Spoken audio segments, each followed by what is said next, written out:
반갑습니다. 예, 잘 지내셨어요? 네. 제가 지난주에 기도 좀 열심히 좀 하시라고 부탁드렸어요. 그쵸? 예. 좀 머무는 시간을 좀 가지셨나요? 네. 바쁘셨죠? 예. 예, 바쁘셨어요. 예. 우리가 바쁜 이유가 무엇 때문에 바쁠까를 멈춰서 좀 생각하는 것이 굉장히 중요하거든요. 뭔가에 바쁜데 그 바쁜 게 뭐 때문에 바쁘지? 내가 어디를 가고 있지? 멈춰서서 이렇게 바라보는 거 굉장히 중요합니다. 오늘 이제 여러분들한테 나간 이제 커리큘럼이 있어요. 근데 제가 보면서 그것을 앞에서나 뒤에서나 약간 좀 섞어가면서 이렇게 하려고 하거든요. 최대한으로 우리 청담동 공동체에 여기에 모이신 분들의 맞게끔 제가 하는 것이 아니라 제 안에서 일하시는 성령께서 준비해 주시고 이끌어 가시라고 믿습니다. 그리고 이제 시작이에요. 2년 과정이잖아요. 그렇죠, 여러분들? 쉽지 않은 과정이고요. 꼭 이날 무슨 일이 생길 확률이 커져요. 예. 그런 것이 유혹이란 이름으로 우리가 꼭 쓸 필요는 없지만 내가 결심한 바를 뭔가 확고하게 세우고 그것을 향해서 나아가는 거, 이것이 영성생활의 기본이에요. 그래서 성령 예수의 대례사는 determination, 결심하는 거 너무 중요하다. 결심하는 것. 그리고 결심한 것에 따라서 내가 그것을 의지를 써서 열심히 하는 것. 거기에 하나님께서 일하십니다. 그냥 저절로 되는 것이 아니에요. 날로 드시려고 하면 안 돼요. 생으로. 아시겠죠? 예. 제가 이런 얘기를 해야 조금 웃으세요. 예. 예. 오늘은 가르멜의 뜻이 뭔지, 예, 가르멜 영성이어서 가르멜 뜻이 뭔지, 그 다음에 스카플라, 여러분들 스카플라 아시죠? 스카플라 많이 하시잖아요. 스카플라의 유래하고 가르멜 수도의 역사, 그 다음에 가르멜 성인들의 소개에 대해서 하고요. 묵상 연습은 지난주와 약간 연결해서 조금 더 이렇게 확장해서 말씀을 드리겠습니다. 오늘의 주요 하이라이트는요, 가르멜 성인이에요. 제가 오늘은 우리 가르멜 성인들을 소개하려고 합니다. 네, 그래서 함께 나가겠습니다. 예. 자, 가르멜이란 뜻은 이게 지명 이름이에요. 산의 이름입니다. 갈멜산은 사마리아와 갈릴레아 사이의 경계에 있는 아주 나자렛하고 좀 가까운 곳에 있고요. 겟네사렛 호수하고 가까이 있습니다. 좀 이따 지도를 보여드릴게요. 그래서 이 뜻이 뭐냐면 하느님의 정원과 포도나무라는 뜻입니다. 그래서 히브리어의 갈렘엘에서 유래된 말이라고 해요. 과거에 거기에는 포도밭으로 덮여 있었던 아주 비옥한 땅을 뜻하는 곳이었습니다. 그래서 약속의 땅, 가나안 땅, 그 비옥한 땅 중의 땅, 가르멜입니다. 예. 지도를 이렇게 가져와서 설명해 드렸는데요. 예. 가르멜산 저 위에 제가 표시를 따로 했고요. 빨간 포인트는 나자렛입니다. 그리고 그 오른쪽에 갈릴리 호수가 있죠. 그러니까 어떻게 돼요? 호수 근처로 해서 물줄기, 그리고 저쪽에 대해, 지중해가 이렇게 있어요. 거기에 이제 산에서 유래된 가르멜입니다. 그 산이 왜 이렇게 중요한지는 이제 계속 설명해 드리겠습니다. 그래서 가까이서 이렇게 보면, 예. 타볼산, 그죠? 예수님께서 이렇게 변하신 그 변모의 그 산이죠.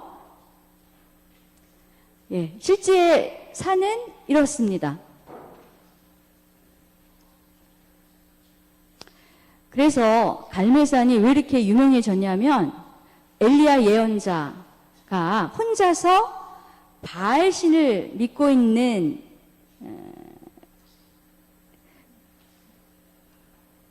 아합 왕 때에 BC 860년의 아합 왕 때 바알신과 아세라 선지자들의 종교적 중심지였던 그곳에서 그 850명이나 되는 그 바알신을 믿는 사제들과 대결했던 장소예요. 거기서 이제 승리를 거둔 장소입니다. 그래서 바알신에 있는 850명이나 되는 사제들의 이방의 종교가 꽃을 피우고 있을 때 예언자 엘리야는 이들과 맞대결해서 갈멜산에서 승리를 통해서 이스라엘의 새로운 종교 질서를 세웠으며 종교적 위기로부터 구출시켰던 곳입니다. 그래서 이 말은 뭐냐 하면 그 이스라엘 민족이 계속 다른 신을, 이방인의 신을 믿잖아요. 그렇죠? 그래서 그토록 야훼 하나님께서 나만을 믿어라고 얘기를 해도 끊임없이 타민족의 신을 가져와서 계속 믿는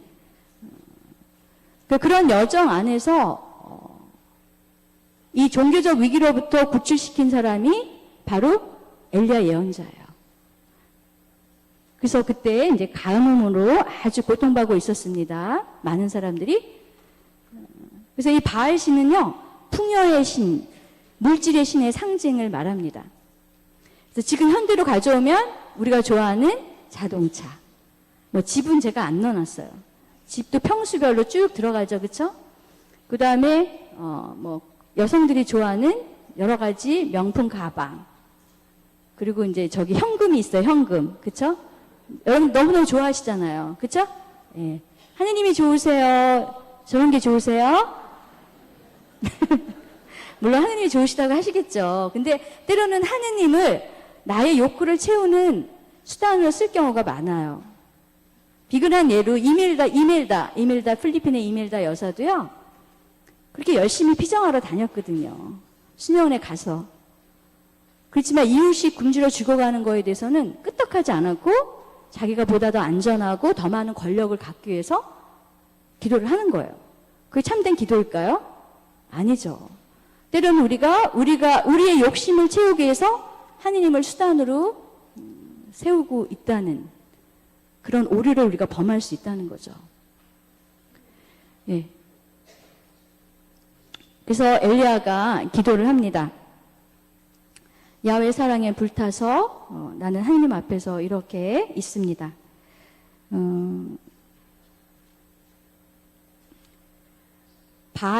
바알의 그 사제들은요, 850명이나 모여가지고 그 동물을 토막내가지고요, 장작 위에 올려놓고, 그쵸? 기도를 하라고 그랬어요. 너희의 바알신이 있으면 나와봐라. 그래서 여기다 불을 질러봐라. 그래서 하루 종일 해도 아무 응답이 없었어요.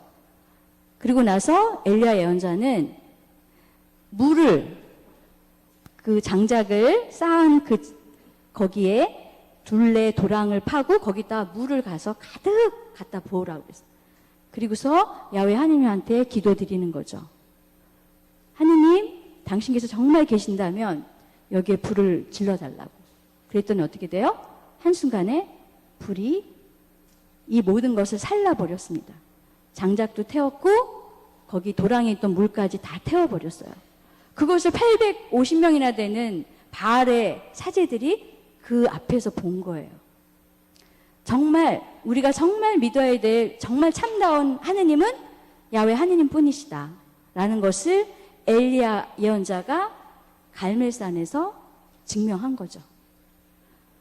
그래서 우리는 직접 보고 체험해야만 하느님을 믿잖아요. 그렇죠? 보지 않고도 믿는 사람은 정말 행복하다고 하셨는데 그 이전의 구약 시대에는 끊임없이 이렇게 예언자들을 통해서 많은 당신의 현존을 드러내는 그런 구약의 여정이 계속 있었습니다. 성 엘리야가 하느님의 현존을 언제 체험했을까? 그렇죠? 제가 성서 말씀을 잠깐 읽어드리겠습니다.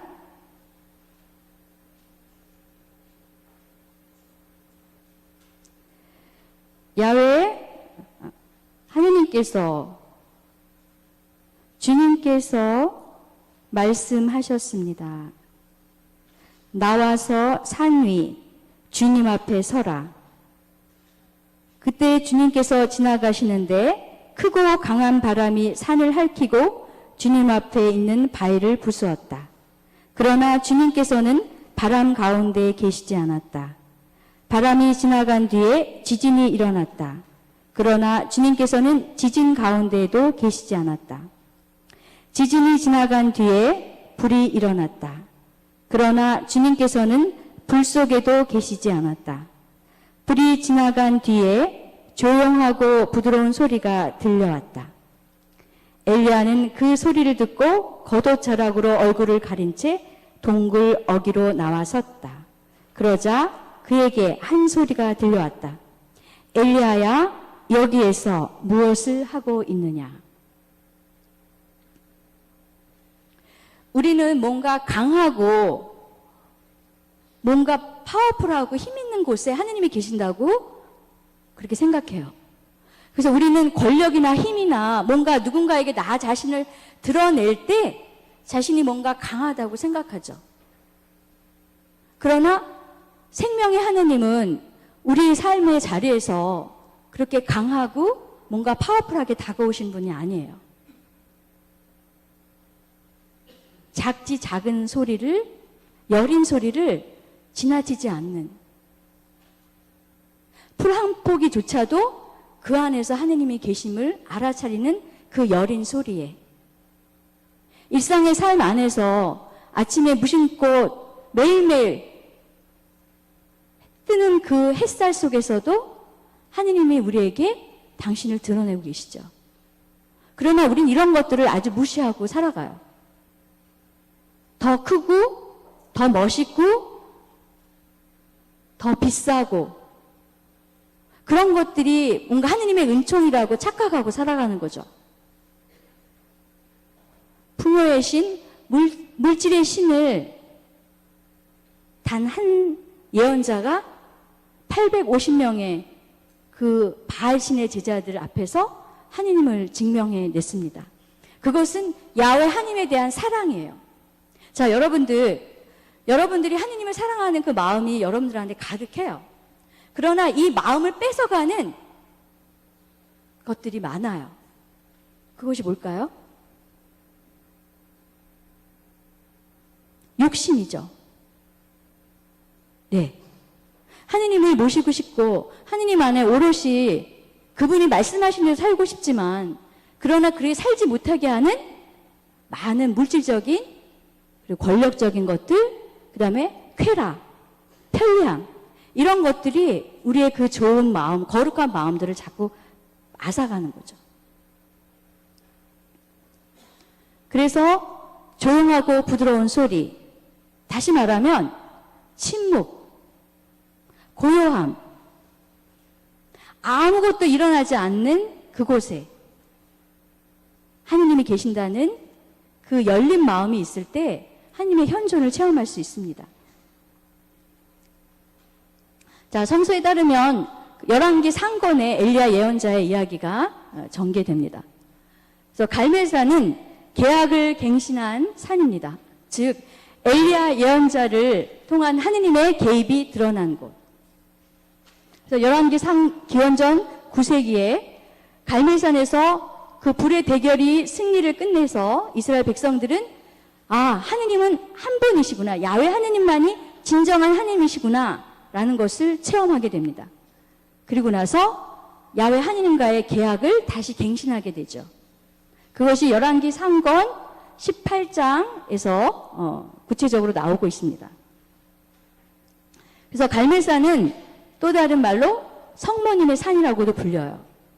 그것은 5세기에 예루살렘에서 크리스포라는 교부는 동정 마리아를 성인들의 영혼을 적셔주는 비구름으로 언급합니다.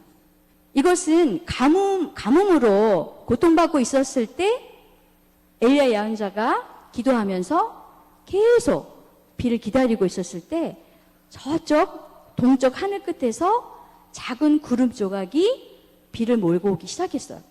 그래서 교부들은 그 구름 조각 하나를 뭘로 해석하냐면 성모 마리아로 해석합니다. 그래서 성인들의 영혼을 적셔주는 비구름. 12세기부터 갈멜산은 마리아를 특별히 공경하는 장소로 유명해지기 시작했어요. 그리고 갈멜산 위에는 가르멜의 형제들이라고 불리는 나틴게 은수자들의 집들이 있고 또 그곳에는 복되신 동정 마리아께 봉헌한 소성당도 있습니다. 순례자들이 쓴 책에서 우리는 그 근거를 볼 수 있어요.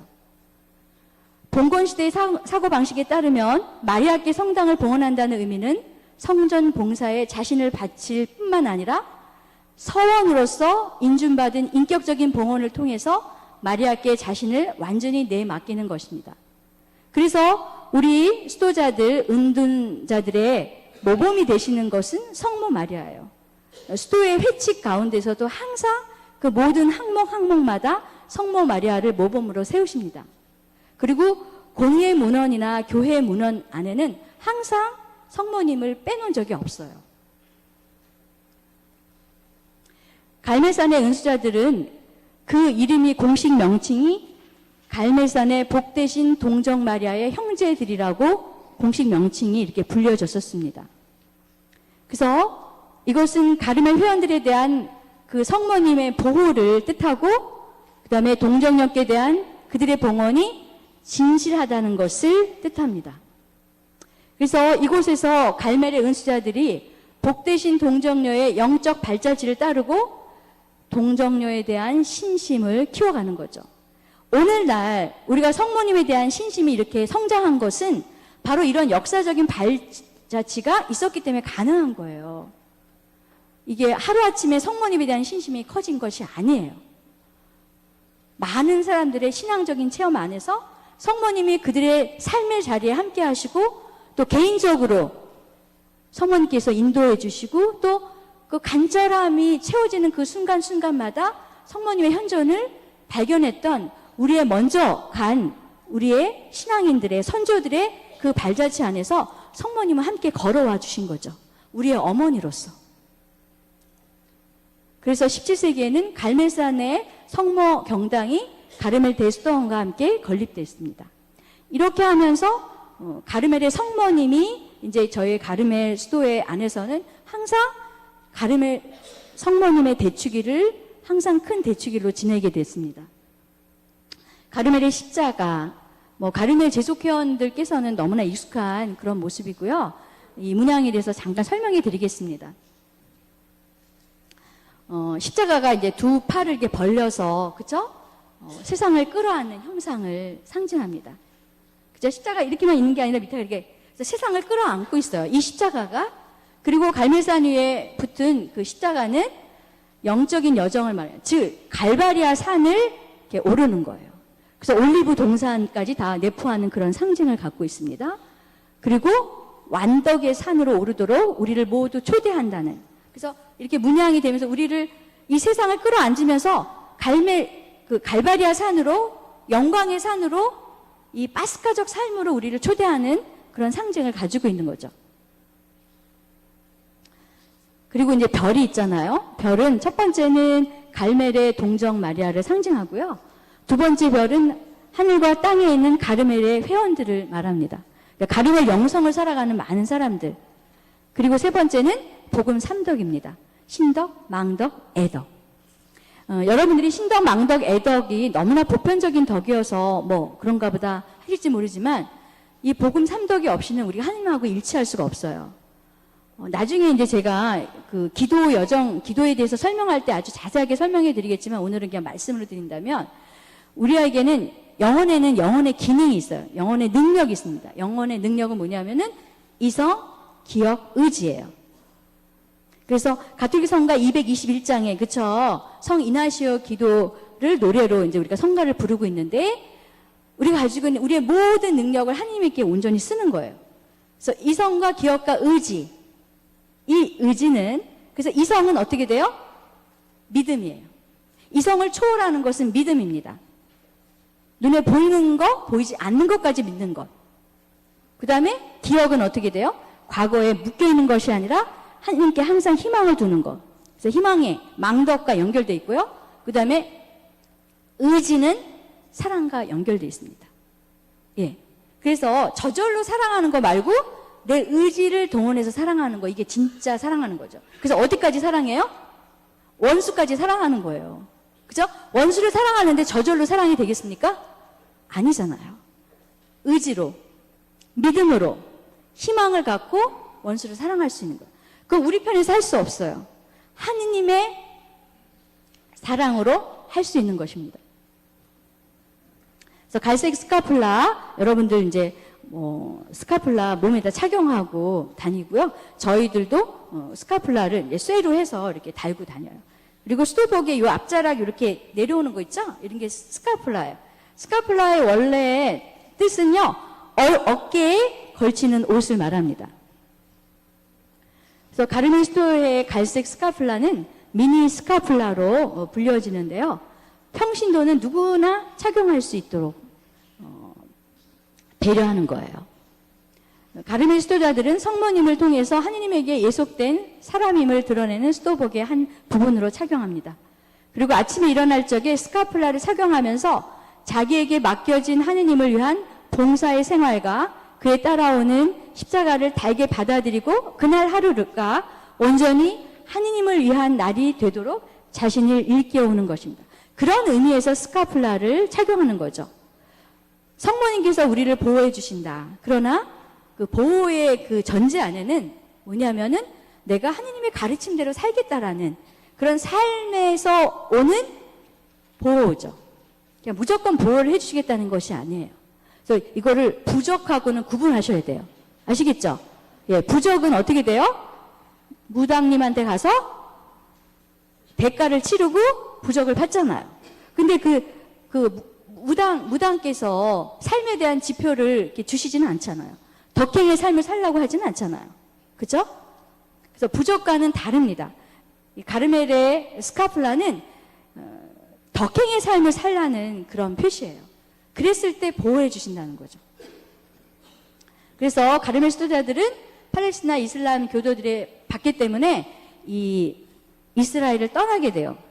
이 갈멜산에서 모여 살다가요, 유럽으로 이주할 수밖에 없었습니다.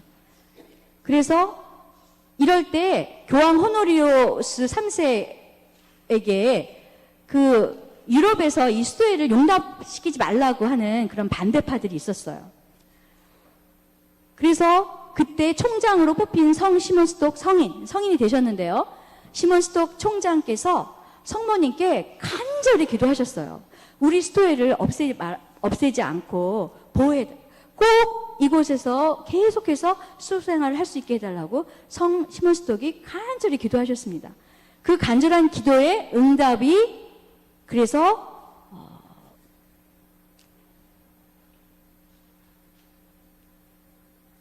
이분이 시몬 스톡이고요. 그래서 성모님께서 이렇게 말씀하시면서 이 스카플라를 주셨어요.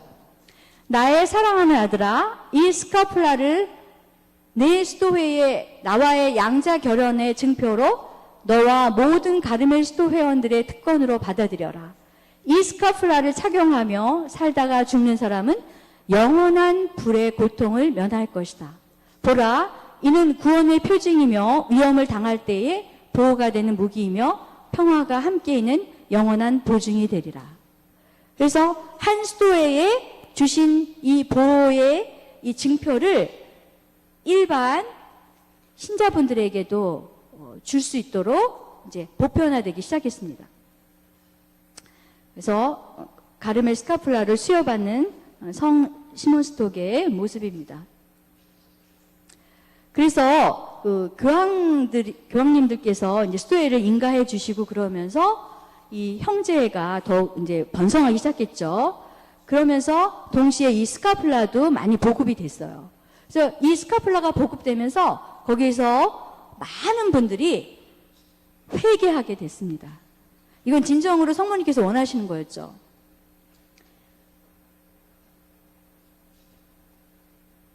그래서 이 스카플라의 의미는 성모님께 대한 참된 신심은 영원한 구원의 보증이 되고 구원의 표지가 되려면 세 가지 요건이 필요하다고 제시합니다. 첫 번째는 공경과 속하는 것, 예속. 그 다음에 신뢰와 사랑입니다. 그래서 성모님의 약속에 의탁하는 신뢰를 표명하는 것이 이 스카플라가 뜻하는 것이고, 이것은 성모님과 특별한 자녀적 관계를 맺는 것. 그 성모님께 온전한 봉헌의 표시로서 성모님처럼 자녀니까 어떻게 돼요? 어머니처럼 덕행의 삶을 사는 것을 말하는 거죠. 단순히 그 스카프라를 했다고 해서 나한테 우환이 없고 뭐 좋은 일이 생기고 그러는 것이 아니라 어머니처럼 덕행의 삶을 살겠다는 약속이에요. 그래서 우리는 계속 자녀적인 관계를 맺는다는 거죠. 어머니를 닮은 자녀. 그 다음에 이제 가르멜 수도의 역사를 말씀드리겠습니다.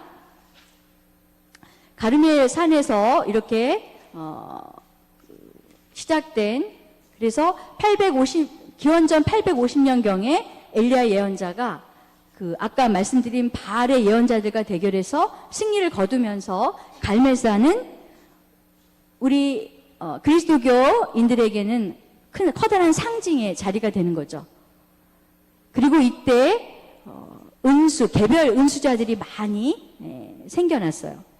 그래서 와디라는 그 사막에 보면 사막 안에 와디라는 것이 있는데, 와디는 뭐냐면 평소에 사막이었다가요, 큰 비가 내리면 골짜기가 생기면서 물이 생겨요. 그러니까 물이 있으니까 어떻게 돼요? 사람들이 좀 살 수 있잖아요. 그래서 그런 와디를 중심으로 해서 개별적인 은수 생활을 하는 사람들이 많이 생겨났어요. 그래서 은수자들이 모여있다가 어떻게 돼요?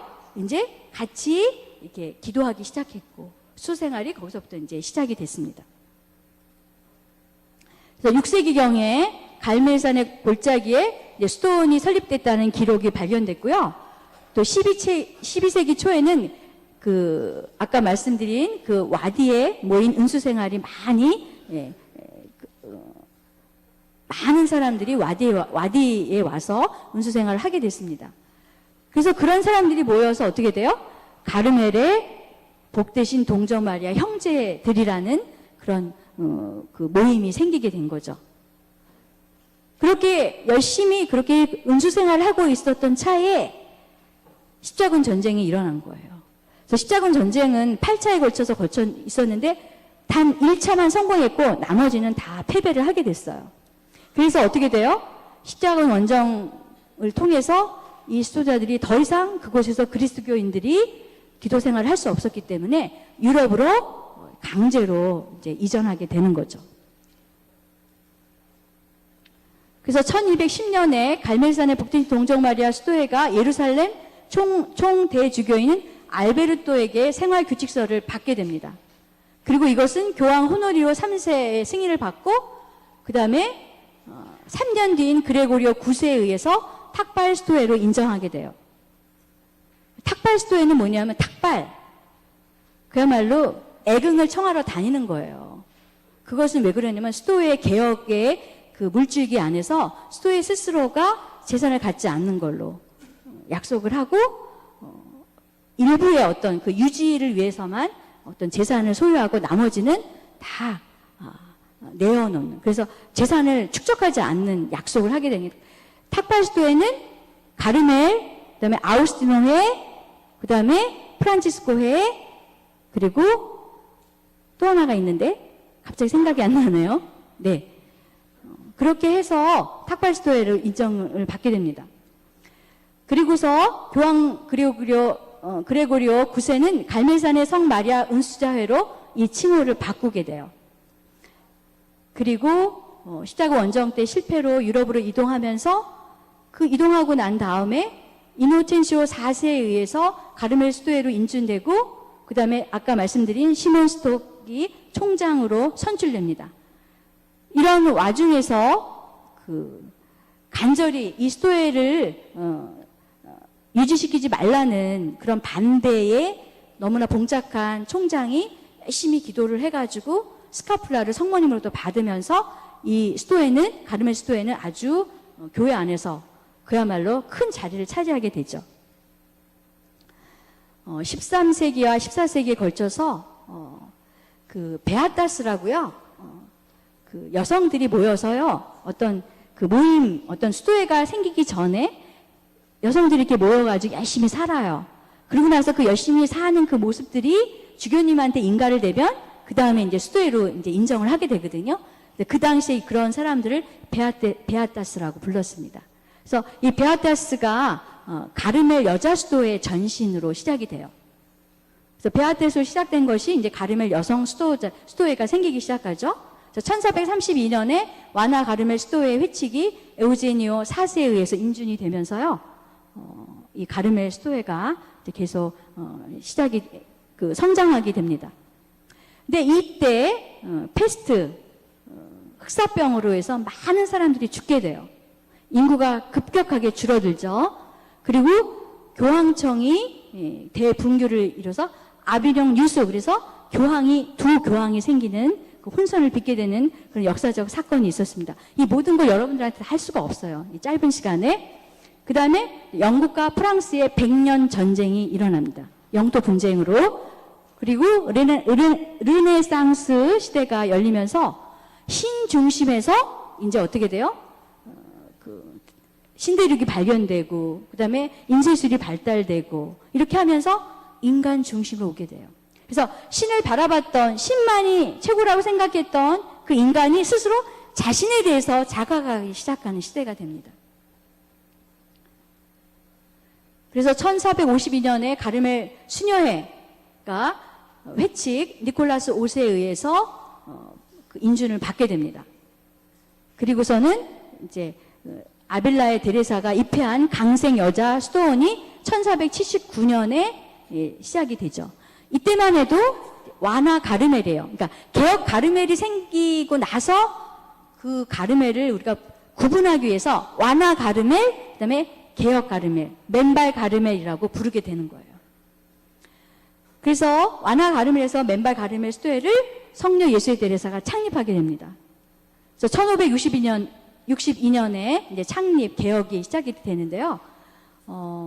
남자는 1568년, 그러니까 6년 뒤에 십자가 성녀안의 그 필두로 이 개혁이 시작이 되는데요.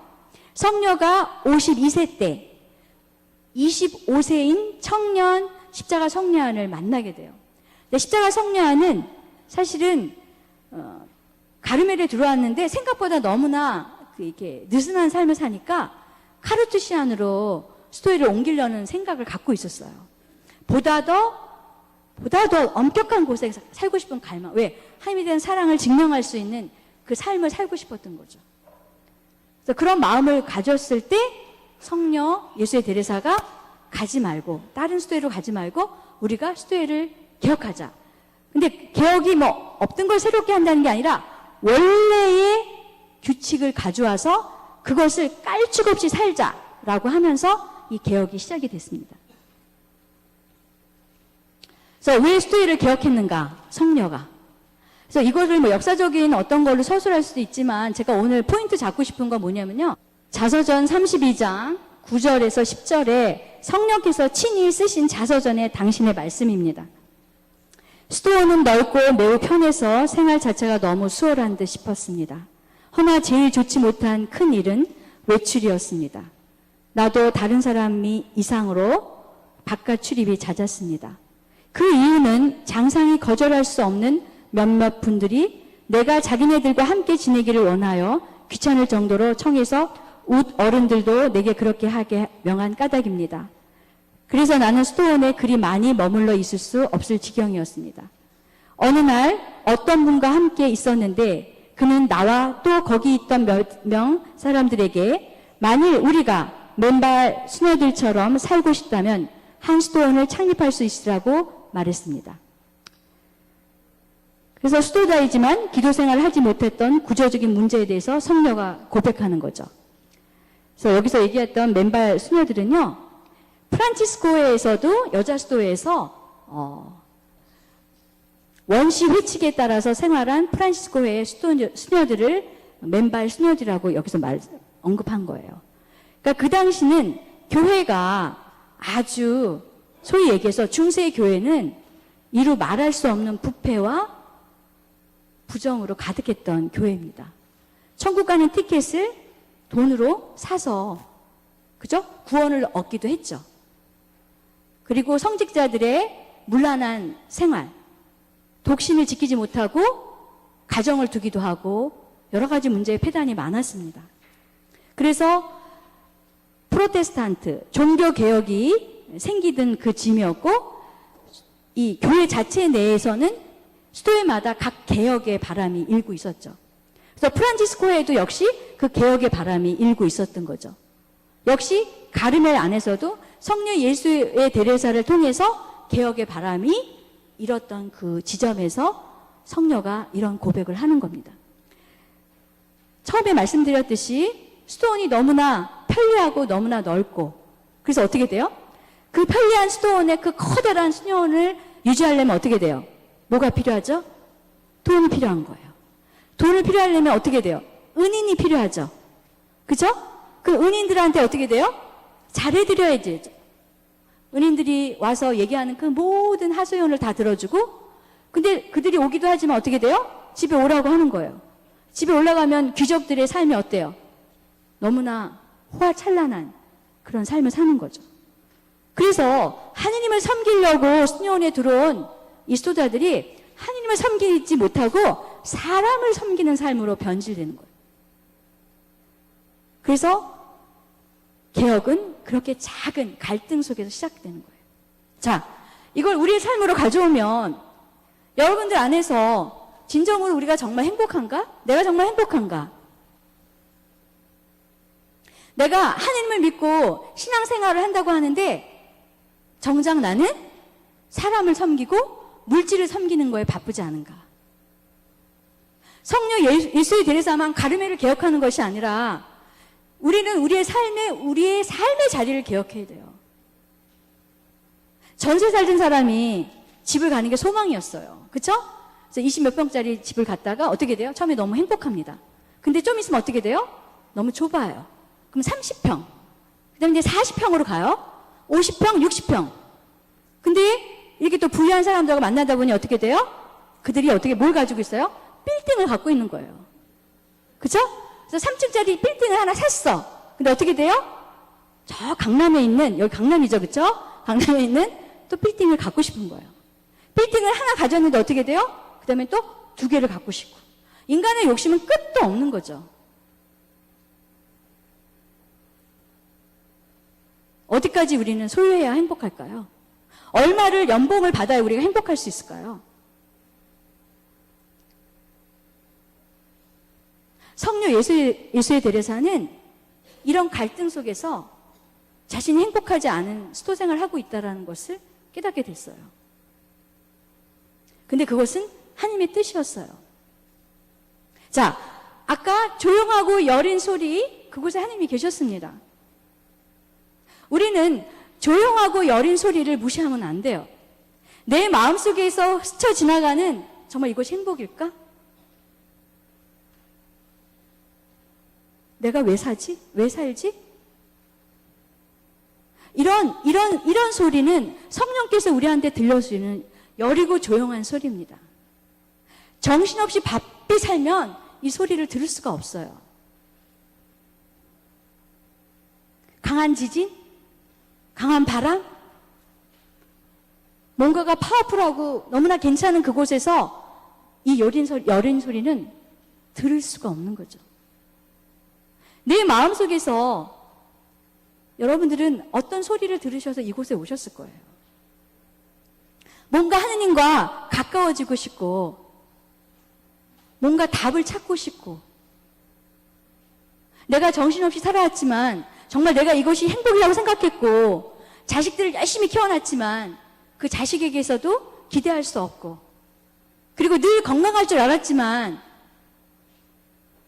계단 하나 내려갈 때도 조심하지 않을 수밖에 없는 이 노년의 삶. 내가 아무리 뭔가를 잡고 그것을 소유하려고 해도 잡혀지지 않고 내 것일 수 없는 그 순간을 놓치시면 안 됩니다. 그 순간에 하느님께서 나를 부르시는 거예요. 무거운 짐진 자들아 나에게 오너라. 그분은 무거운 짐을 지고 끙끙대는 그 신음소리를 무시하지 않으세요. 내가 편히 쉬게 하리라. 네가 가지고 있는 그 집착에서 내가 너를 해방시켜 주리라. 성녀는 자신이 꿈꿨던 수도 생활이 이것이 아니라는 그 생각을 하면서 장상이 가라고 하니까 갔었어요. 가서 사람들이 얘기를 들어주고 돌아와서는 정작 하느님 앞에서 기도할 시간이 없었던 거예요. 저도 수도자지만 그런 순간들이 있습니다. 정말 중요하지 않은 것에 내가 시간을 쓰고 내 모든 노력을 다하는, 그리고 나서 내 안에서 너무나 헛헛함을 느끼는 거죠. 제가 오늘 소개하고 싶은 성인들입니다. 갈멜에는 성인 성녀들이 많으세요. 성 엘리야를 시작으로 해서 그 다음에 이제 개혁 가르멜인 성녀 예수의 데레사 창립자죠. 그리고 함께 남자 갈멜을 개혁하신 십자가의 성 요한. 그리고 나서 데레사 말가리다, 그 다음에 저희 창립자 신부님 빨라오 신부님, 그 다음에 성녀 소아 데레사, 성삼의 엘리사벳, 그리고 데레사 베네딕타 안데스의 데레사. 오늘은 제가 이분들의 말씀을 좀 드리고 싶어요. 자, 그 말씀을 드리기 전에, 자, 교회는 어떻게 이루어졌죠? 교회는 그리스도를 머리로 한 모든 지체들의 결합이에요. 그쵸? 그쵸? 교회는 건물이 아닙니다. 교회는 사람이에요. 사람들의 모임, 하느님의 백성의 모임이에요. 근데 이 교회는 어떻게 이루어졌어요? 우리가 교리에 나오죠. 자, 교회는 어떤 교회? 천상교회, 지상교회, 단련교회. 그쵸? 처음 들으세요? 아니죠. 제가 말씀드리니까 맞다 이렇게 생각하시죠. 보통 또 이런 생각 안 하시죠. 그쵸? 근데 저는요, 항상 천상교회, 지상교회, 이 순례교회, 그 다음에 연합교회, 단련교회를 항상 기도하면서 항상 같이 있어요. 이게 너무 중요해요. 여러분들, 내가 지난주에도 말씀드렸지만 우리는 쓸데없는 사람들의 정보를 갖고 있어요. 연예인, 탤런트, 뭐 이런 사람들의 정보 너무 많이 알고 있는 거예요. 그게 아니라 정말 성인들의 삶을 읽고 성인전을 읽으시고 그들이 어떻게 먼저 살다가 정말 천상교회 가셨는지를 보고 배워야 우리도 천상교회 가야 되지 않나요? 여러분들 돌아가셔가지고 임종하시고 어디 가고 싶으세요? 천상교회 가고 싶으시죠? 천상교회 가고 싶은 게 가야 되는 거예요. 개신교에서 얘기하는 그렇게 구원 얘기하는데 우리 정말 구원 받아야 돼요. 그걸 우리말로 얘기하면 어떻게 돼요? 우리 천상교회 가서 천사들과 함께 같이 있어야 돼요. 성인 성녀들의 대열에 우리 같이 들어가야 되는 거예요. 그것이 여러분의 삶의 목표여야 돼요. 하느님 열심히 믿어가지고 돈 많이 벌어서, 그쵸? 좋은 양로원에 가시려고 하는 건 아니시겠죠? 그쵸? 그것이 여러분의 삶의 목표는 아니시겠죠? 예. 여러분의 삶의 목표를 다시 한번 세워보세요. 이것이 그냥 수녀님이니까 그렇게 그거랑 아니에요. 이건 삶의 본질이에요. 왜 사뇨? 왜 사는가? 우리는 누구도 피할 수 없는 죽음이 우리한테 오는데 왜 사냐고요? 그 죽음을 맞닥뜨려서 그 다음에는 어떻게 될 거냐고요?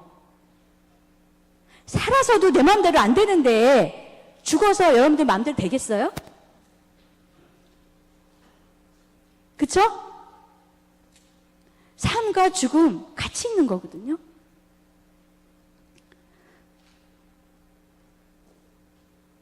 자, 그러면 이제 이 성인들에 대해서 성녀 예수의 데레사, 여러분들 나눠드린 자료집에는 성녀의 생애가 이렇게 쭉 나와요. 근데 이제 그거는 뭐 제가 나중에 또 성녀에 대한 얘기를 또 할 수밖에 없고 그래서 그때 말씀드리고요. 오늘은 이 부분에 대해서 이제 말씀드릴게요. 자, 우리의 계명은 뭐죠? 우리의 첫째 가는 계명은 하느님 사랑. 그리고 뭐죠? 그 다음은 이웃 사랑. 그쵸? 이건 너무나 중요해요. 우리의 삶의 근간을 잃은 딱 그 기둥이에요. 모든 것은 이것을 통해 있습니다. 여기서도 뭐냐면은 하느님과의 관계를, 하느님과 일치를 이루기 위해서 살아야 돼요. 우리는. 그것이 어디서 이루어지느냐? 천상교회에서 이루어져요. 죽음을 통해서 우리는 하느님과 완전한 합의를 이룰 수 있습니다. 그러나 이 지상의 삶에서 살면서도 우리 일상의 삶 안에서 하느님의 현존 안에서 그분과 일치하며 살아야 되는 거예요. 그것이 성인들의 가르침이에요. 그래서 성녀는 하느님과의 일치를 강조하셨습니다. 매 순간 언제 어디서나.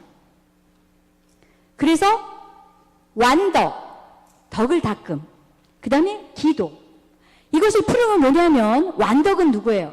완덕은 하느님과의 관계에서가 아니야. 이웃과의 관계에서 덕행의 삶을 사는 거예요. 그 다음에 하느님과의 관계에서는 뭐예요? 하느님과 깊은 일치를 이루기 위한 기도 생활이에요. 그것이 예수 그리스도께서 우리에게 주신 계명, 서로 사랑하라. 이건 완덕이에요. 내 이웃을 내 몸같이 사랑하여라. 그리고 하느님을 어떻게 사랑하라고 했죠? 마음을 다하고 힘을 다하고 정성을 다하여. 온 존재로 사랑하라는 거예요. 하느님을. 이게 맨날 듣는 얘기니까 뭐 그게 그거지. 그거 아니에요. 이거는 끊임없이 묵상하고 살펴봐야 될 우리의 영성생활의 근간입니다. 그래서 하느님의 뜻에 일치하는 것, 늘 하느님의 뜻을 찾는 것. 그래서 그 하느님으로 오신 사람이 되신 예수 그리스도와 인격적인 관계를 맺는 것. 그래서 제가 계속 소개시켜드린 성인들은, 성인 성녀들은요, 정말 예수 그리스도와 인격적인 관계를 맺었던 분들이에요. 그분들은 그냥 살아계신 예수님인 거예요. 필요할 때만 가가지고 하나님한테 비는 그런 관계가 아니에요. 어려운 일 있을 때, 암 걸렸을 때, 실패했을 때만 가가지고 매달려서 살려주세요 하는 그런 관계가 아니에요.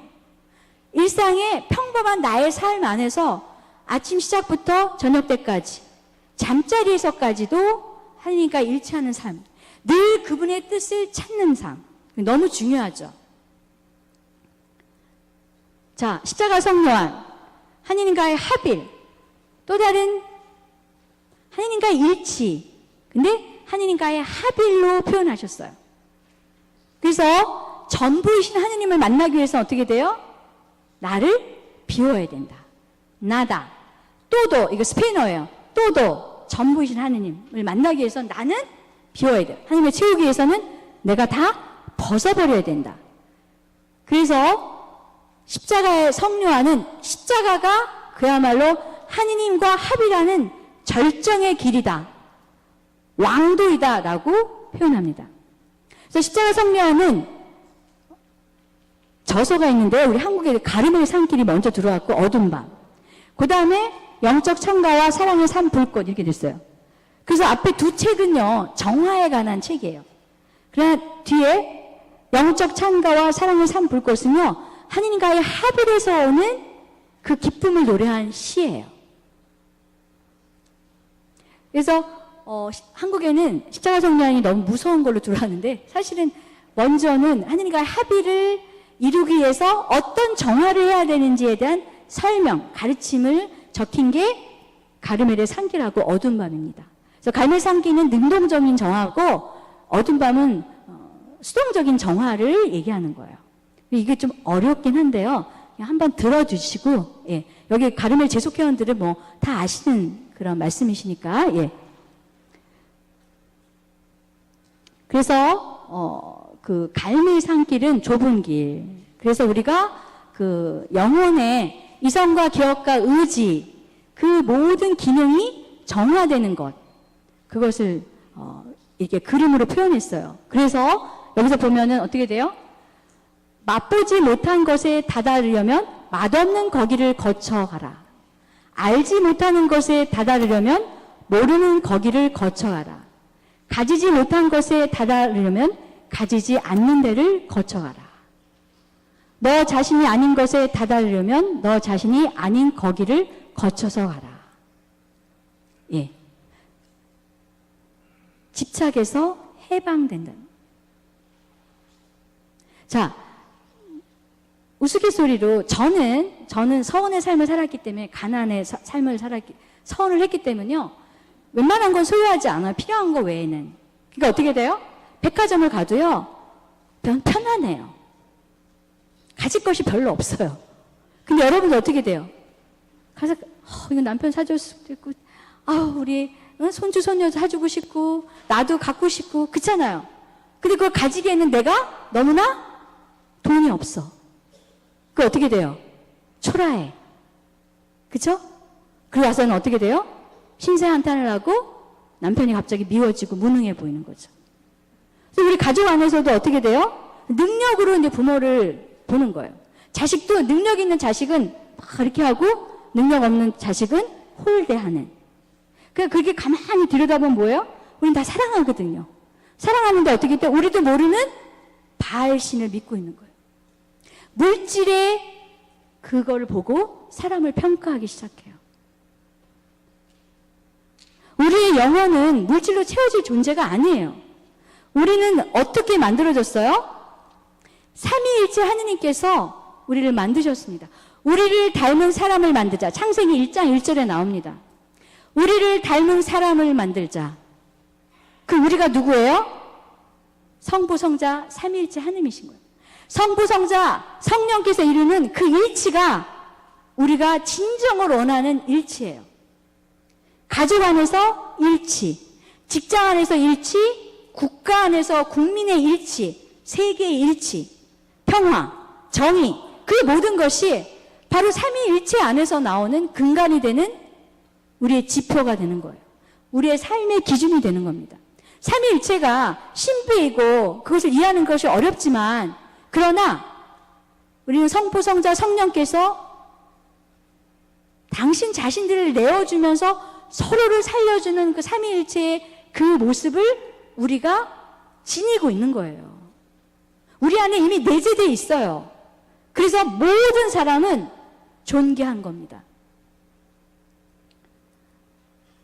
자, 이제 성녀 데레사 말가리다. 이태리 성녀. 아까 두 분은 스페인 분이고 이분은 이제 이태리 분이에요.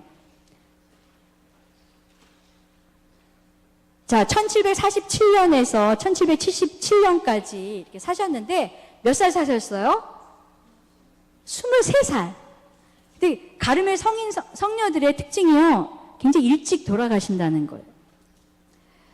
성녀는 제가 이제 부를 때는요, 영적 영재예요. 우리가 이제 왜 운동선수들은 타고난 그 신체를 타고 나서, 그쵸? 축구선수니, 뭐 야구선수니, 뭐 이게 작은 체구 갖고는 안 되잖아. 육상선수도 그렇고. 그러니까는 그렇게 타고나는 천부적인 그 재능이 있는 거예요.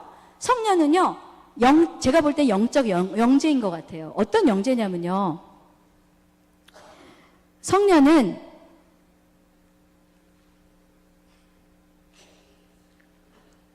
다섯 살 때요, 하느님께 자신을 온전히 바치고 싶어가지고, 예, 하느님을 알고자 막 친척들한테 물어봤대요. 엄마, 아빠, 친척들한테. 뭐라고 물어보냐면, 하느님이 누구시냐고. 그리고 자신은 하느님만을 사랑하겠다고. 뭘 알고 했는지는 모르겠어요. 근데 이러한 모습을 보고 신심이 깊은 아버지는 성녀에 대해서 굉장히 고민하기 시작했어요. 이 아이를 어떻게 키울까? 예. 그래서 아버지의 이름이 이나시오인데요. 이나시오는, 그래서 성녀는 이렇게 얘기를 해요. 저는 성녀가 되고 싶어요. 그러니까 이거는 보통의 사람으로서는 나올 수 없는 그런 얘기고 놀라운 거죠. 그냥 어떤 어린아이가 한순간에 하는 얘기라고 볼 수는 없는 거죠. 그래서 7살 때 첫 고해성사를 보게 되는데요. 이런 얘기를 합니다. 나는 주일에 들은 용서받지 못한 종에 대한 설교를 생각했어요. 우리 모두는 하늘 임금님 앞에 빈손으로 나아갑니다. 단지 그분에게 진 빚만을 지닌 채로 우리의 삶, 은총, 그 모든 것은 하느님께서 우리에게 주신 것입니다. 그러나 우리는 어떠한 걸로도 하느님께 진 우리의 빚을 갚을 수 없습니다. 그래서 이나시오 아버지께서는요, 이것이 감당할 수 없는 아이의 얘기여서 예수 성심께 이 자녀를 아버지로서 봉헌을 해요. 그래서 예수 성심에 대한 또 설명도 딸에게 해줬겠죠. 그래서 성녀는 예수 성심의 대례사로 수녀원에 입회하게 됩니다. 그리고 이 성녀는 사람들이 하나님에 대한 사랑, 하나님에 대한 믿음을 너무 드러내놓고 사는 거에 대해서 회의를 느꼈어요. 그 어린 나이에. 그래서 어떻게 돼요? 선택한 삶이 숨은 생활. 그래서 수녀원에 입회를 하고서요. 그때 13명의 수녀님들이 사는 공동체에 들어갔는데 연로하신 수녀님들이 가득했고 아픈 수녀님이 많아서 들어간 청원 시기부터 병간호 그 일을 주로 했다고 해요. 그러면서 자신이 결심을 했다고 합니다. 절대로 찡그리지 말고 언제나 미소를 머금자. 그런 결심을 한 거예요. 그 어린 나이에. 그렇게 결심을 하고 나서 어느 날 데우스 까리타스, 하늘은 사랑이시다 라는 그 말씀을 들으면서, 그러니까 우리는 수많은 얘기를 들으면서 어떨 때 성령께서 내 영혼 속에 새겨지는 말씀이 있잖아요. 그것처럼 성녀는 하느님은 사랑이시다라는 그 말씀을 온전히 자기 영혼으로 받아들입니다. 그리고 나서 성녀가 하느님 사랑 안에 매사 모든 일을 하느님 사랑으로 믿고 하자라는 결심을 하게 됩니다. 그리고서 하느님의 사랑에 내가 어떻게 하면 갚을 수 있을까? 이렇게 노력하는데 그것이 미치지 못한다라는 자기 한계를 부딪히게 돼요. 그러고 있던 차에 성녀가 병이 들기 시작해요.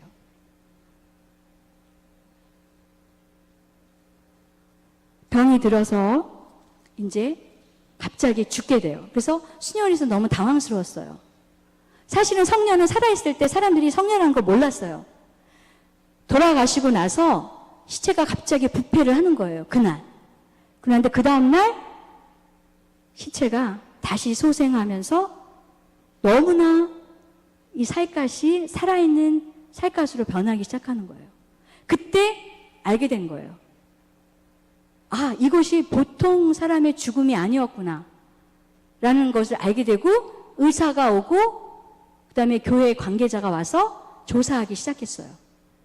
그리고 나서 이것은 9일이 지나서도 시체가 썩지 않은 것을 보고 나서 이분이 성녀라는 것을 이제 증명하게 됐고, 또 성녀의 전구로 기적들이 베풀어지면서 이 성녀가 성인이 23살 그 여린 17살의 가르멜 수녀원에 입회해서 예수 성심의 말가리다 수녀라는 그런 그 수도명을 받고서 얼마 살지 못했던 성녀가 죽고 나서 시체를 통해서 성녀인 것이 드러난 거예요.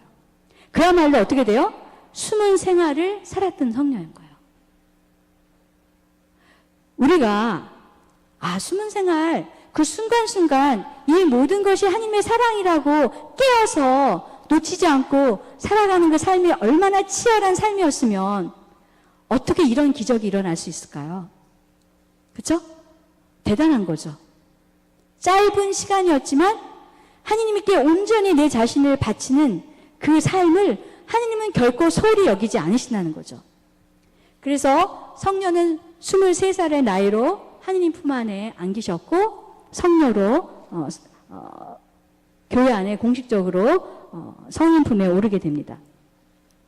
네, 우리 복자 프란시스코 팔라우 신부님은요, 이분은 스페인 분인데 맨발 가르멜 수도원에서 삶은 3년밖에 살지 않았지만 스페인에서 수도 생활이 허용되지 않았던 시기예요. 프랑스 혁명이 일어난 그 여파로 스페인에서 대혼란이 일어날 그 즈음에 수도원에 들어가서 처음에는 교구 사제로 들어갔다가 가르멜 수도회로 입회했고 수도 생활 3년 서원을 하고 나서 프랑스로 망명 생활을 11년 동안 가서 삽니다. 그리고 11년의 망명 생활을 마치고 다시 스페인으로 돌아왔을 때 아직도 스페인은 많은 혼란을 살고 있었어요. 그래서 그 혼란의 시기에 덕행학교라는 스페인 사람들의 모국에 11년 동안 외국 생활하고 왔는데 어떻게 돼요? 스페인 사람들의 영적 그런 삶이 너무나 황폐해 있는 걸 보고 덕갱 생활이라는 것을 학교를 운영하면서 다시 또 유배를 가게 돼요. 유배를 가고 유배 생활을 하면서도 온둔 생활, 동굴에서 기도하시면서 고행 생활을 하시고 가름의 생활을 그대로 철저하게 살아가시면서 설교할 수 있고 활동할 수 있는 만큼 활동하시고 그리고 나서 교회에 대한 신비 체험을 하게 됩니다. 예, 또 신부님에 대해서는 교회에 대한 신비 체험, 교회가 하나의 건물이 아니라 그리스도를 머리로 한 모든 하느님의 백성의 지체라는 그 신비 체험을 하면서 그 교회를 위해 살고 교회를 죽겠다라는 결심을 하시면서 교회가 밖에 봤던 시대에 교회가 얼마나 아름답고 얼마나 거룩한 것인가를 교회 안에서 표명했던 그런 성인 중에 한 분이십니다. 자, 성녀 소아데레사는 얀세니즘으로 인해서, 그죠? 얀세니즘이 뭐냐면은 인간의 어떤 공로로 하느님에게 은총을 얻겠다라는 그런 얀세니즘에 팽배했던 그 시대에 이 어린 수녀가 아주 작은 행위라도 사랑을 담아서 하면은 그것은 하느님에게 그지없는 완전한 사랑의 행위다라는 것을 교회에 보여주신 새로운 사랑의 길을 개척해 주신 성녀입니다. 성녀 소아데레사는 한국에 많이 알려져 있죠. 그래서 소아데레사 세례명을 갖고 있는 분들이 아주 많죠. 그렇죠? 그래서 성녀는 자아 포기와 희생, 고통을 통해서 하느님에게 작은 행위라도 완덕을 향해서 갈 수 있다는 것을 스스로 깨달아서 교회 박사로 또 성녀도 새로운 영성의 길을 열어줬다라는 성녀로 인정받아서 교회 박사로 인정을 받게 됩니다. 그 다음에 성삼위 엘리사벳, 이 성녀는 프랑스 성녀예요. 1880년에서 1906년. 성녀도 이건 잘못됐죠? 26세로 일생을 보낸 수녀님이십니다. 성녀는 삼위일체, 우리의 영혼은 삼위일체께서 살아계시는 우리의 성전이다. 그래서 침묵 안에서, 고요 안에서 하느님의 소리를 들을 수 있고 그분의 영원한 생명은 우리의 고요와 연결되어 있다라고 이렇게 우리에게 알려주십니다. 그래서 침묵을 통한 내적 생활. 그래서 우리는 외적인 생활, 보이고 과시하고 뭔가 드러나는 삶으로 살아가고자 노력하지만 하느님은 그런 삶에 대해서는 관심이 없으시고 우리의 내적인 작은 행위, 작은 마음 씀씀이 이런 행위조차도 하느님께서는 소홀히 여기지 않으시고 당신의 은총으로 우리를 채워주신다라고 성녀가 체험하게 됩니다. 그래서 성녀는 침묵을 아주 많이 강조하셨어요. 그래서 가르멜은 침묵의 삶을 아주 많이 강조하거든요. 근데 현대의 삶 안에서는 침묵을 살 수 없는 그런 환경이 있죠. 우리는 끊임없이 스마트폰, 그죠? 저도 사실 가지고 있는데요. 우리가 하느님한테 몰입할 수 없도록 많은 요소들이 우리에게 널려 있어요. 이런 시대 안에서 침묵을 얘기한다는 것이 상당히 어렵습니다. 침묵을 해본 적이 없는 사람들에게는 침묵을 이해시킨다는 게 너무 어렵죠. 근데 여러분들 그런 거 체험해 보셨어요? 기도하시다 보면 침묵의 소리가 있다는 거? 자, 지금 눈을 감으시고요. 자, 눈을 잠깐 감아보세요. 그리고 호흡을 하세요. 자, 숨을 쉬고 들이쉬고 숨을 내쉬고 들이쉬고 눈을 감아보시고요.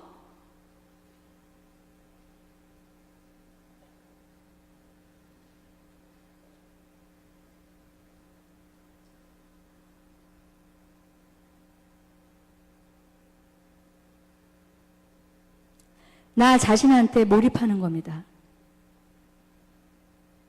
우리는 외부에 계속 외부에 사람들, 소리들, 그 어떤 것과 끊임없이 접촉하느라고 멈춰 설 줄을 모르죠. 그러나 하느님은 그런 곳에 계시지 않습니다. 고요함 속에, 침묵 속에 아주 깊은, 그래서 나중에 기도의 단계를 말씀드리겠지만 묵상 기도, 그 다음에 오간을 걷어들이는 거듭 기도, 그 거듭 기도를 지나고 나면 고요의 기도, 고요의 기도를 지나고 나면 일치의 기도로 들어와요. 그 기도가 깊으면 깊을수록 어떻게 돼요? 전제 조건은요, 침묵이에요. 침묵은 이 소리에 대한 침묵문이 아니라 눈에 대한 침묵, 귀에 대한 침묵, 입에 대한 침묵, 손에 대한 침묵, 다리에 대한 침묵. 그 모든 오간을 멈추고 오로지 나의 존재를 하느님에게 던지는 겁니다. 자, 눈을 뜨세요. 그래서 성령은 우리 안에 하느님이 살아계신다. 삼위일체 하느님이 내 안에 살아계신다. 그것은 신비로서 끝나는 것이 아니라 내 안에서 이미 삼위일체가 살아계시고 그 삼위일체와 만나기 위해서는 우리가 끊임없이 침묵으로 들어가야 된다라고 우리에게 전해주고 계십니다. 자, 성녀 십자가의 데레사 베네딕타. 성녀는 1891년, 1942년 독일에서 살았지만 혈통은 유대인이었어요. 그래서 나치 시대 때 독일에서 살고 있고 독일의 철학자로 유명했지만 유대인이란 피가 흘렸기 때문에 결국은 나치 수용소에 가서 가스실에 처형을 당하게 됩니다. 그렇지만 그 마지막 죽음에 이르기까지 가기까지 성녀가 걸어온 그 길은 대단한 삶입니다. 그거에 대해서 설명 잠깐 해드릴게요. 성녀는 유대교를 믿었지만 유대교의 냉담자였어요. 어머니는 아주 열심한 유대인이었습니다. 유대교를 아주 믿으셨고 아버지가 일찍 돌아가셔가지고 엄마 혼자 자녀들을 키울 수밖에 없었어요. 그리고 이 딸을 공부를 많이 시켜서 정말 딸이 그 자신의 고생의 대가를 좀 이렇게 보상을 받고 싶었던 그런 분 중에 하나였었죠. 근데 성녀는 철학자로서 후셀, 현상학의 대가인 후셀의 제자로 해서 아주 정말 훌륭한 제자 중에 하나였었어요. 그래서 철학계에서는 이 에드ith 슈타인, 원래 이름이 에드ith 슈타인이거든요. 에드ith 슈타인이 아주 유명한 분입니다. 근데 이 성녀가 정말 철학은 무엇이 궁극적인 진리일까를 계속 추구하는 학문이잖아요. 철학을 배우고 나서 이제 신학을 배우게 되는데 그렇게 무엇이 궁극적인 진리일까를 이렇게 생각하고 계속 찾고 있었지만 뭔가 채워지지 않는 걸 느꼈어요. 그리고 종교 안에서도 유대교 안에서도 찾을 수 없다라고 믿었죠. 그러고 있다가 자기 동료가 이제 결혼한 이제 남자 동료가 같은 이제 그 조교수로 일하고 있던 동료가 죽게 됐어요. 그래서 너무나 슬퍼가지고 그 동료를 이제 그 조문을 갔는데 그 동료의 부인이 너무나 평화로운 거예요. 그리고 그 죽음에 대한 그 이해가 그 부활신앙으로 가득 차 있는 모습을 보고 깜짝 놀라게 돼요. 이것이 이분의 첫 그리스도교로 입문하기 위한 첫 번째 하나의 충격이었습니다. 그래서 어머 저게 뭘까? 어떻게 저렇게 남편의 죽음 앞에서 저렇게 초월적인 그것이 그냥 뭐 이런 게 아니라 그 남편의 죽음이 부활을 통해서 하느님 안에서 영원한 안식을 얻을 거라는 그 믿음이 너무나 그 모습을 보고 놀란 거죠. 이런 놀라움이 있는 가운데서 어느 날 성녀 예수의 데레사의 자서전을 읽게 돼요. 한 밤에 이렇게 두꺼운 책을 밤을 새고 읽고 나서 딱 책을 닫으면서 뭐라고 얘기하면 이것이 진리이다. 그토록 철학자로서 진리를 추구했던 성녀 예수의 데레사가 예수 그리스도와의 인성적인 그 그리스도의 인격적인 만남을 실제로 체험한 자서전을 읽으면서 성녀는 이것이 진짜 진리이구나라고 고백하게 되면서 그리스도교로 입문하기를 이제 시작합니다. 근데 엄마가 유대교잖아요. 그러니까 유대교니까 어떻게 돼요? 그 당시에 그리스도교인들은 아주 하층민들이 믿었던 종교 중에 하나였었어요. 그래서 엄마는 너가 저렇게 많이 배운 아이가 왜 하필이면 아주 낮은 사람들이 믿는 그리스도교로 입문하느냐 막 말리기 시작해요. 근데 성녀는 그 확고함이 너무나 투철해서 이렇게 그리스도교로 그냥 살 수는 없다라는 생각을 하고 어떻게 돼요? 가르멜 성령 예수의 데레사처럼 가르멜 수도자가 되기를 갈망해요. 근데 이 수도자로 수녀로 입회하기까지는 또 여러 가지의 과정들이 있습니다. 그 중에서 중간에 베네딕토 수도원에 있는 신부님에게 영적 지도를 받으면서 전례 기도에 또 굉장한 베네딕토가 행하는 그 전례 기도를 보면서 하나님의 현존을 또 체험하게 돼요. 그래서 성녀는 자신의 이름 안에 성령 예수의 데레사, 그 다음에 베네딕다가 들어가게 된 거예요. 그리고 어떻게 돼요? 이제 내가 그토록 자부심을 지겼던 이 독일이 내가 유대인이라는 그 이름 하나로 모든 유대인들을 학살하는 모습을 보면서 당신을 유대인들과 독일의 화해의 제물로 자신의 목숨을 바치면서 아우슈비츠 수용소에 가서 정말 끌려가는 게 아니라 스스로 선택해서 그 죽음을 걸어가요. 그래서 수용소에서 죽음을 앞두고 있는 사람들 앞에서 너무나 평화롭게 하느님에 대해서 위로하면서 영원한 생명에 대해서 아이들에게 돌봐주고 미소를 지으면서 그지없는 평화로운 모습을 보였다고 합니다. 그래서 사람들이 우리가 곧 죽게 될 건데 어떻게 저렇게 평화로울 수 있을까? 다들 놀라워했대요. 성녀는 궁극적으로 아우슈비츠의 가스실에 가서 죽게 됩니다. 그래서 성녀는 십자가야말로 우리의 완전함, 영원한 생명으로 들어가는 관문이다. 고통은 고통으로 끝나는 것이 아니라 십자가는 십자가로 끝나는 것이 아니라 영원한 생명을 그리고 누구도 빼앗아갈 수 없는 하느님만이 주시는 평화를 얻을 수 있는 그 지점이다 라는 것을 성녀의 생애를 통해서 증명했고 그것을 세상에 알려주면서 성인 품에 오르게 됩니다. 자, 성녀 안데스의 데레사는요 수녀원에 입회해가지고 1년도 못 살고 19살에 입회해서 바로 돌아가셔요.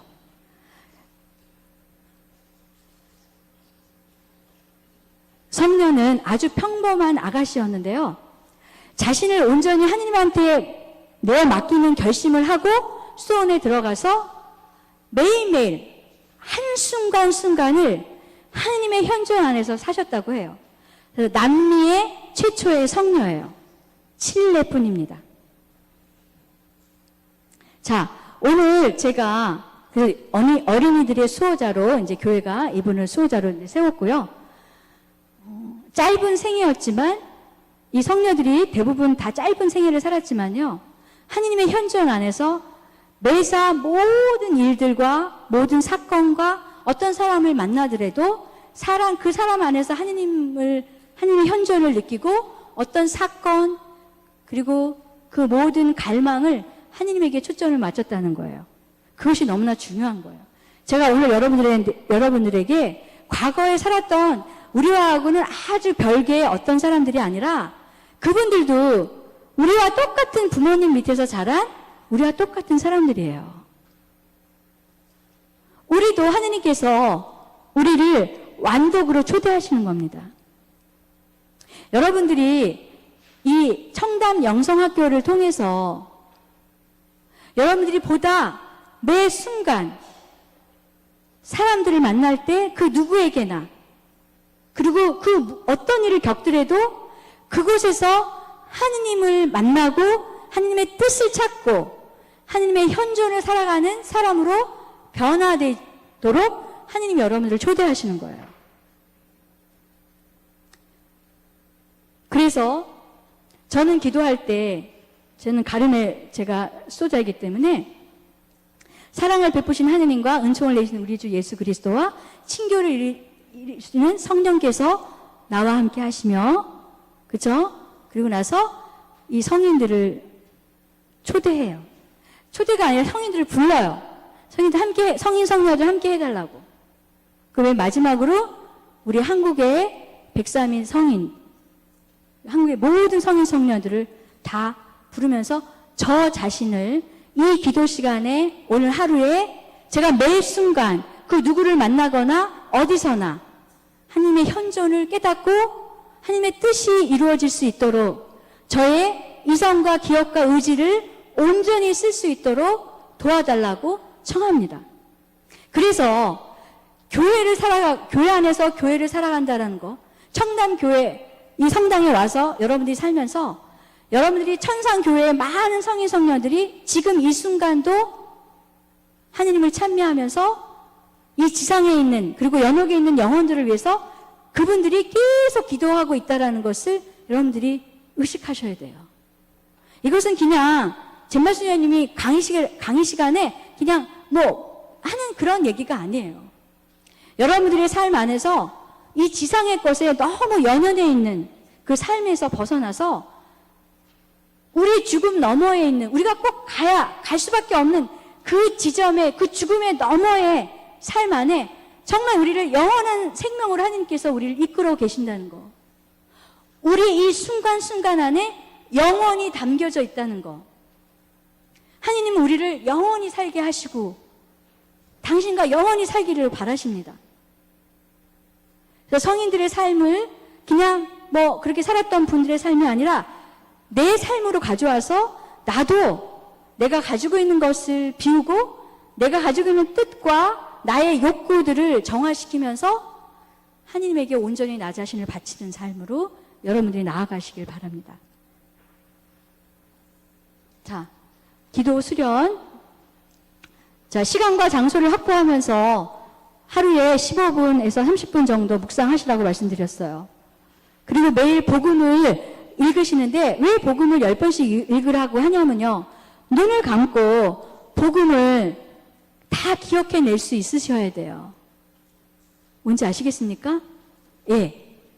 그래서 그 복음 안에 현존하시는 하느님, 예수님, 그분의 말씀을 내 영혼에 새기셔야 돼요.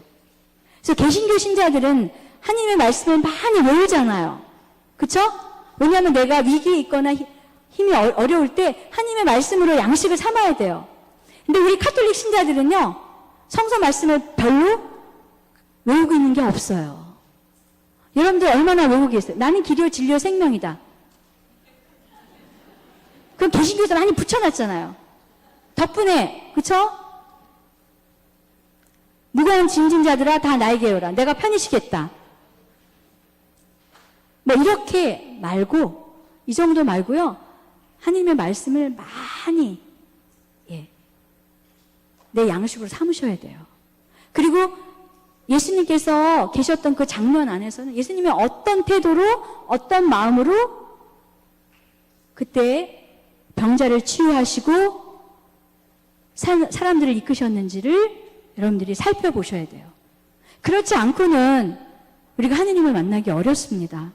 제가 나중에 이제 맨 뒤에 가가지고 성서에 대해서 성서 묵상하는 것을 같이 이제 보면서 묵상을 좀 이렇게 하시는 겁니다라고 뭐 중간중간에 제가 말씀드리긴 할 거예요. 근데 성서를 떠나지 않고는요, 기도할 수가 없는 거예요. 특히 예수님께서 계시는 장면에 몰입하시고 거기서 머무시는 것.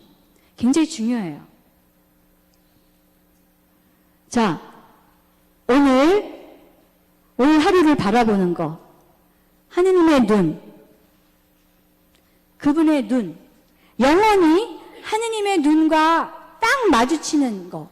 쉬울 것 같지만 어려워요. 자꾸 그 하느님과 나 사이에 자꾸 다른 것들로 이렇게 들어와요. 그쵸? 그리고 어떻게 돼요?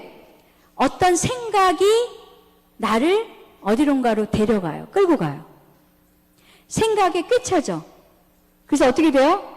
성령이 나를 하느님의 말씀으로 이끌 수도 있지만, 그러나 어떻게 돼요? 성령이 아닌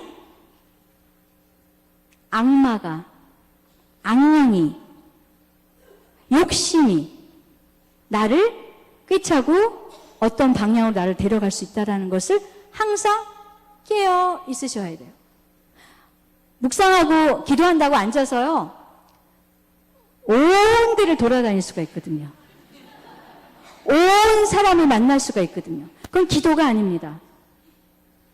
예? 기도하고 앉아있는데 기도하지 않는 경우가 참 많아요.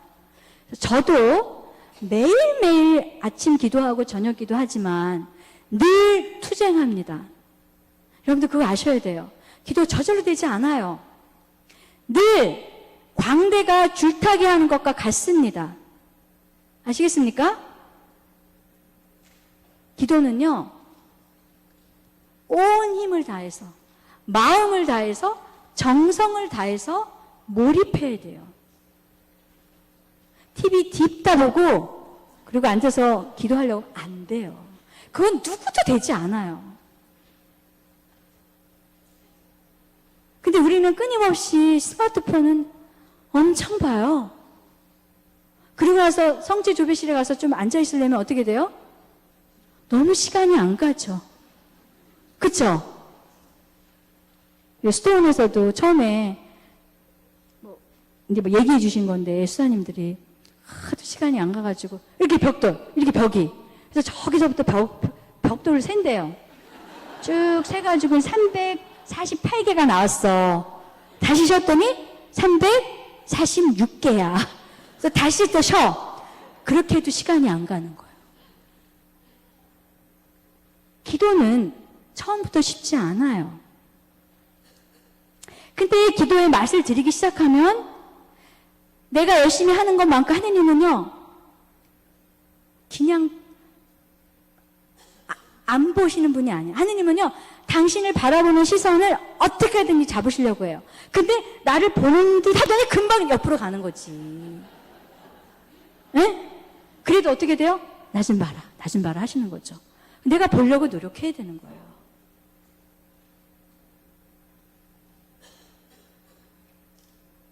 근데 여러분들 이거 아셔야 돼요. 기도 안에 내가 오간으로 느끼는 것이 전부가 아니에요. 내가 아무것도 느낄 수 없는 그 순간에 하느님께서 나에게 뭔가 하셔요. 그걸 믿으셔야 돼요. 예? 그걸 믿으면서 앉아 계셔야 돼요. 중요한 것은 의지를 관역에다 꽂고 그 관역을 향해서 내가 벗어나려고 하는 것을 하지 않으려고 다시 원점으로 오려고 하는 끊임없는 노력을 할 때 하느님께서 내 영혼을 만져주시고 씻겨주시고 보듬어 주시고 해주시는 겁니다. 제가 가르멜 영성, 다음에 베네딕토 영성, 그 다음에 프란치스코 영성, 현대 영성을 백날 한들 여러분들이 기도하지 않으면 뭐예요? 꽝이에요. 진짜 기도하세요. 기도하셔야 돼요. 기도하는 길이 살 길이고, 기도하면 저절로 자녀가, 여러분들이 기도하시잖아요?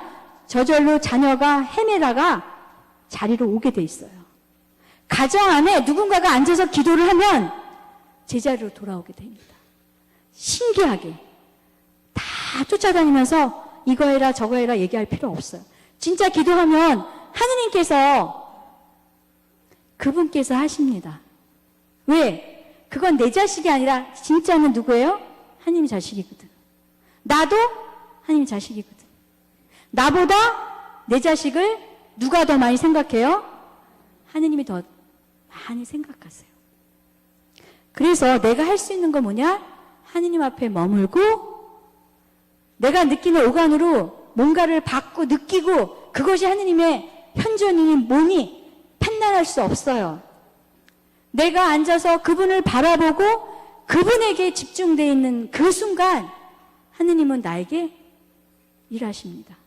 우리 가정을 구원하시고 내가 걱정하는 사람과 내가 걱정하는 일을 돌봐주십니다. 성녀들은 이런 삶을 철저하게 사셨던 거예요.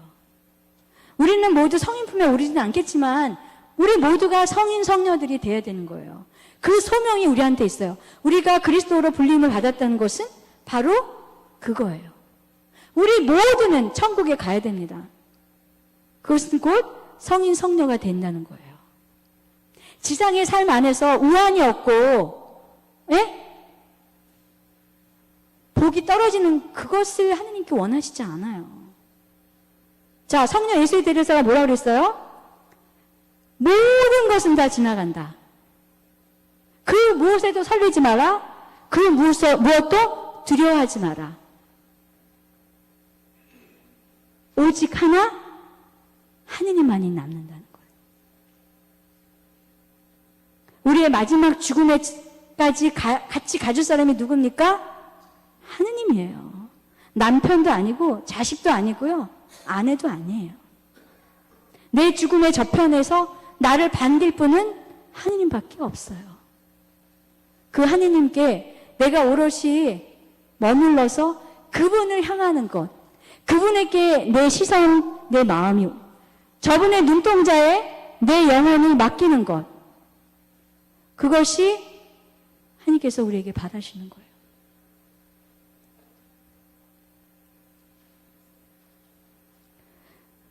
제가 오늘 준비한 건 여기까지고요. 예. 여러분들의 삶 안에서 제가 오늘 여러분들한테 들려드린 말씀 안에서 성령께서 각자에게 필요한 말씀으로 다가가셨으리라고 믿어요. 그 말씀을 소중히 여기셔서 그것을 일주일 동안 계속 되뇌이시고 기억하셔야 돼요. 그냥 했던 이런 걸로 하시지 마시고요. 그거는 성령께서 여러분들 건드리신 거예요. 그래서 그 건드림을 받으시고 그것을 소중히 여기시고 마음에 새기시고 영혼에 담으시는 그런 한 주간이 되시기를 기도하면서 오늘 여기서 마치겠습니다. 예. 영광이 성부와 성자와 성령께, 성부와 성자와 성령의 이름으로 아멘. 예, 안녕히 돌아가세요. 예.